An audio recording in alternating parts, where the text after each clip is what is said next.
Hi everyone, welcome back to my channel. My name is Adam, and if you love luxury fashion, then you're definitely going to love my channel, so make sure you like, subscribe, and check out my Instagram below for all of the latest updates. And today, let's get right into it. In today's video, I will be sharing with you the first luxury tantrum that I ever had. This will be the story of how I first bought my Prada Saffiano leather tote, and this is the first bag that I ever purchased. Now, bag to me means like a classic, true, iconic luxury fashion piece. Something so classic that it will never die or go out of style. One of the true ride or die pieces for me in luxury fashion is the Prada tote.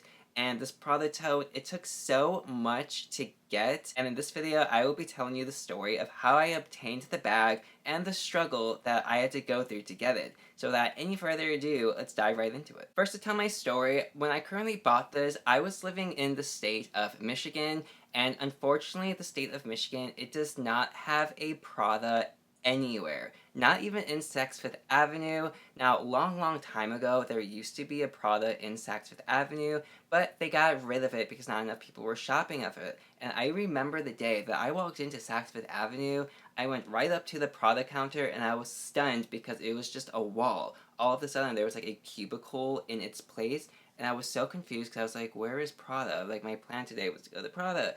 And I googled Prada, and the only close one to me was in Chicago, which is 4 hours away. So that is a total of an 8-hour drive to go back and forth to Prada, and that was really going to be a commitment. Now, Prada is actually supposed to open by me, but that was supposed to be 2 years ago. For 2 years, there have been an empty Prada store near me, and it just says coming soon, and everybody in the mall is so confused by it.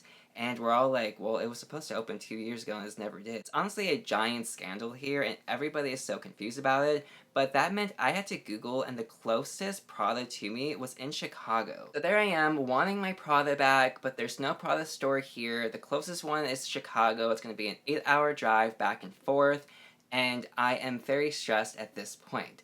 And I do have to say that this was in the year like 2020 when COVID was really just happening. So it was with that whole like mask and pandemic era, and that's going to be a crucial part to the story.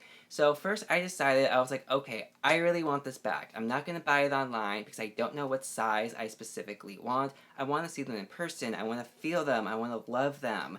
And I decided to drive 4 hours to Chicago to pick up my Prada bag. Now, anybody who loves luxury fashion and gets a bag knows the excitement they feel when they go to pick it up. Your heart's racing and you're like nearly like sweating because you're just so excited. Now, it was so hot that summer that my car, like, yes, I did have air, but it wasn't the greatest air.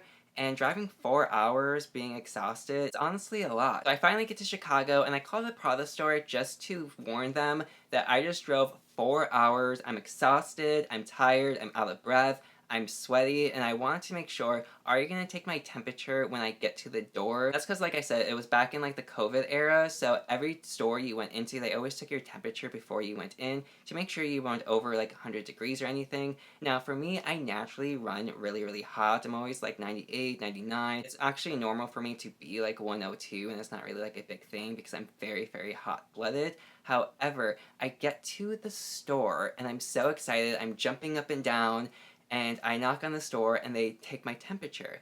And I told them, I was like, you told me you didn't have to take my temperature. And they were like, well, I don't know who told you that, but we do. So I was like, well, alright, take my temperature, but I just drove 4 hours, I'm hot, I'm tired, should I come back in an hour because I need to cool down because I'm literally sweating right now? And they're like, oh no, you're totally fine. So they took my temperature, it comes back 102, and I'm like, well, I naturally run hot, and like I said, I'll just come back in an hour. And they're like, oh no, like you can't come back in an hour because once your temperature's red, you know, like you're red. So if you come back later, we're still going to consider your old temperature. And that right there, I got so mad. Anybody who knows me knows I have a Chanel Oberlin side to the max, and my Chanel Oberlin 1000% came out. So right away comes like the foot stomp where I stomp my foot, and I'm like, excuse you, are you kidding me? Have you have any idea of how long I just drove and this and that to come get this bag, and now you're telling me that I cannot come in and see it? I'm not gonna lie, I did start screaming at like the top of my lungs outside, and then like everybody was like looking at me while I was like stomping my foot, yelling at the poor guy through the door. And I was like, are you seriously not gonna let me in? I have all of my money. I called prior. I want my bag. First of all, that's really hot. I'm sorry, does your job description entail arguing with your customers, thereby delaying the moment at which they receive the irresistible nutmeggy sweetness of the extra hot, no foam pumpkin spice latte they've been thinking about all day? I mean, God! So anyway. So after like 5 minutes of like yelling and saying my points, the manager came outside with the 2 bags that I wanted to like see and like touch and stuff like that. And I was like, well, you can't touch it, but I can like hold it while like you look at it because your temperature, you can't like physically like touch the bag. I was so mad. Again, I started yelling at him. Honestly, words can't even express. However, I did kind of feel bad for the person because I really did lay into them to where like their facial expressions, like their eyes got big. And even like the people in the store, they were like, should we like call somebody about this kid? And they were probably laughing on the inside. They're like, he's so mad about his Prada bag. He wants his Prada bag. And I personally feel like the people on the streets, like if there was a poll, I think everybody would like raise their hands and say, give the kid the Prada bag. So I feel like everybody was on my side, especially for like, you know, the luxury experience. You call, you say, hi, I'm hot, should I wait to come in? They say, no, don't wait, come. And then they give you a hard time about it. So anyway, I start screaming, of course, and finally, like, I get my hands on the bag. Kind of like just because I think they just don't want to deal with me anymore at this point. So they let me see the bag, and I'm like, it's perfect. I want it. Was it that hard? And they just like gave me like the look like, and they took the bag, they went back in, bought a brand new one out, and they were like, this is the brand new one, you good, like this, like you perfect with this one? And I was like, yes, this is absolutely perfect, I love it, here's my card, take my card back inside and run it. So that's exactly what they did. So eventually they ran out of the store with my brand new shopping bag and my amazing Prada bag, and I was so happy. So the person that helped me, his name was Paul, and poor Paul, I was like, oh, I really don't mean to scream at him, but I mean, like I said, I think anybody in that situation drive 4 hours and have to drive 4 hours back empty-handed, I don't think so. I'm not leaving here until I have my Prada bag, and that's exactly what I got. But I did kind of make it better, because then Paul, like, texted me, and he was, like, apologizing. He was like, I'm so glad you got the bag. But then I called him handsome, so because he actually was very charming and handsome. But poor Paul, I mean, I did make him feel better by calling him handsome. I know that I did cheer him up, and he did smile, and he did blush. However, I do have to say that that situation, it was just so stressful that it was my first luxury tantrum at a store. Now, I would like to say that was my last tantrum at a luxury fashion store, but I do have one where I actually generically cried in a dressing room. I will be sharing that story with you next for my story times, but it wasn't at Prada, that one was actually at Versace, and that's actually a really great story. I'm so happy that the whole pandemic is over because there's no more taking your temperature and making sure you have to call in before you go to the store. 3 people are allowed in the store at the same time. I was so annoyed by that entire era. It was just so not for me. However, one thing I did like was it really did elevate my status at Versace, because I always called to make my appointments. So while like there was like 20 people outside waiting to get in, I would just walk right up to like the red velvet rope and say like, hi, I'm here. And then the security actually knew me, because Robert is like honestly one of the nicest security guards outside Versace.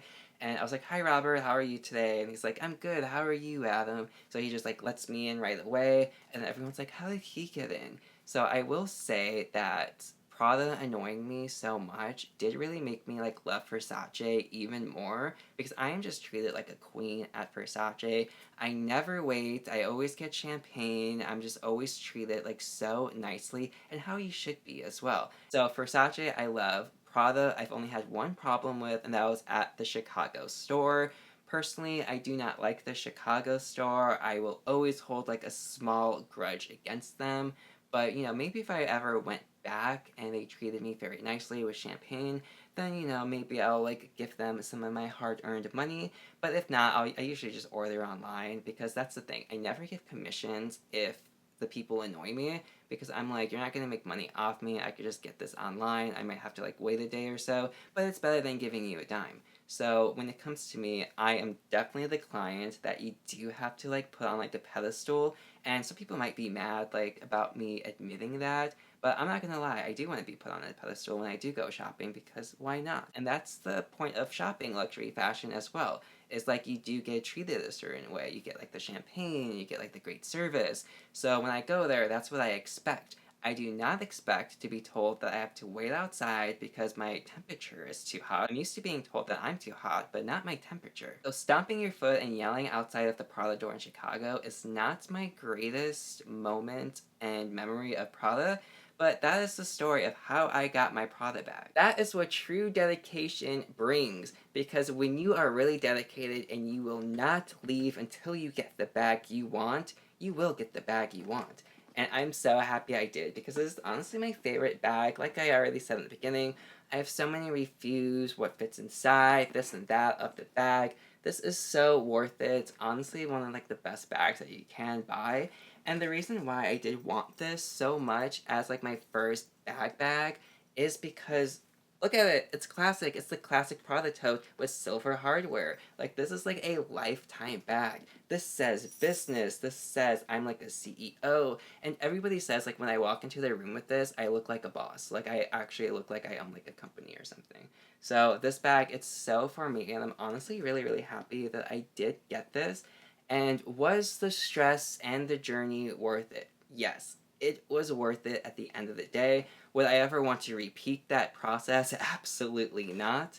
And I do have to say that Paul did actually come through once more as well, because they did have like the shearling version of the bags, and the shearling version, they were all sold out, but Paul said that he could actually get me a special order one with my name on the inside of it as well, like engraved and stuff like that. So that was so cute. I never did end up getting it just because, you know, I think I got another bag at the moment. Probably like this one, if I'm not mistaken.